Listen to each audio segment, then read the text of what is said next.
Today I would like to talk about new supercars. Ever since the last Great Recession, there has been an exponential increase in the amount of supercar offerings and the speed and capabilities on and off track that they have. With that, I feel that the supercar market has become somewhat oversaturated with new and almost forgettable cars, which hasn't really been seen. New cars from companies like McLaren, Bugatti, Lamborghini, and Ferrari are not nearly as exciting as they were 5, 10 years ago.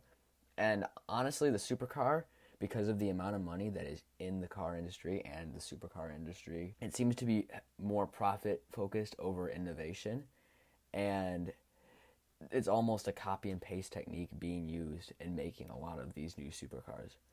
Which one example of this is the new Bugatti Mistral, which is somewhat plain in its design, and it takes a lot of like Chiron, Devo, Bolide elements, which makes sense in the context of each of those cars, but when mixed together, don't necessarily flow together well. And it's a nice car, and it looks somewhat decent, but it kind of reeks of a Bugatti trying to profit, which isn't a bad thing, especially, with their new management. That Rimac, which doesn't really have as much money as Volkswagen, but it seems as if they're kind of forgetting almost the spirit of their cars in order to turn a profit and make a little bit of money off the Chiron before they replace it.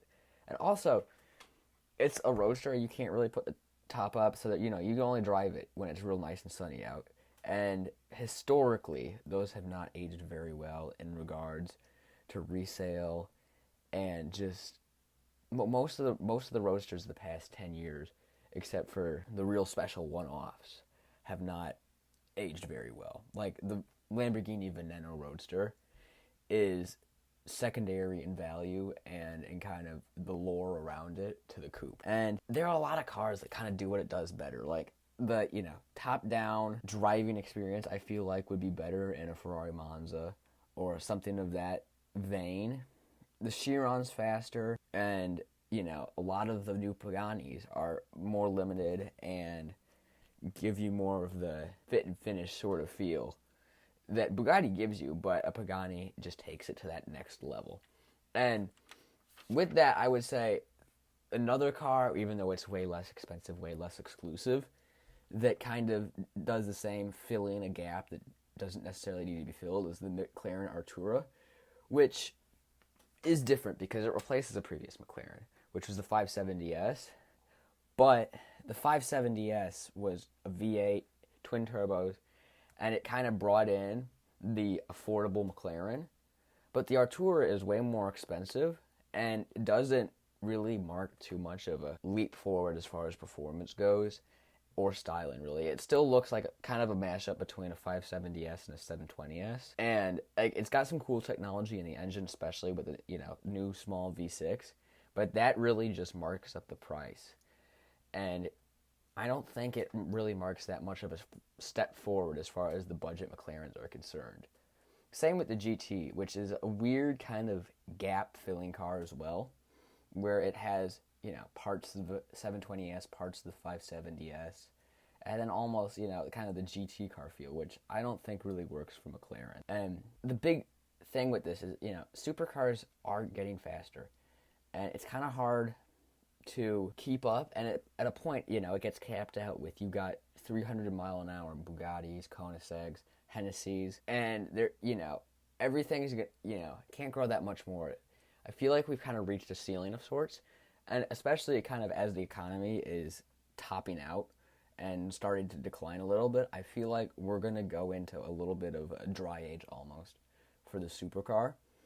And also, we're in a weird transition period where I think a lot of manufacturers are moving towards electric offerings, and other manufacturers like Pagani and Koenigsegg are kind of moving. Koenigsegg is doing both, I feel like, where they're going electric, but they're also kind of building cars that focus more on the driving experience.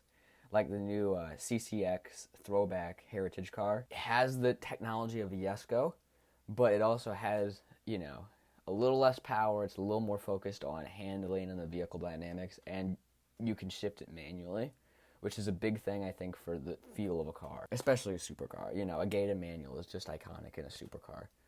And I think that the soul that supercars once had in the 80s and 90s, whereas they were fast, but you also had to be, you know, a special sort of person to drive it and they weren't nearly anywhere near perfect. You couldn't drive them every day for the most part.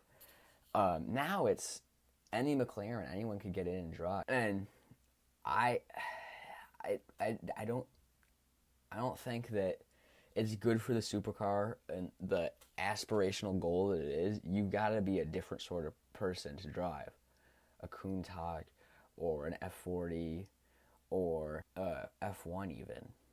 And the new McLarens, like, you know, they're great cars. They're fast, but they're too fast. They're too convenient. It's like, you know, they've got more in common with a new Golf than the McLaren F1. Anyways, I think that'll be it.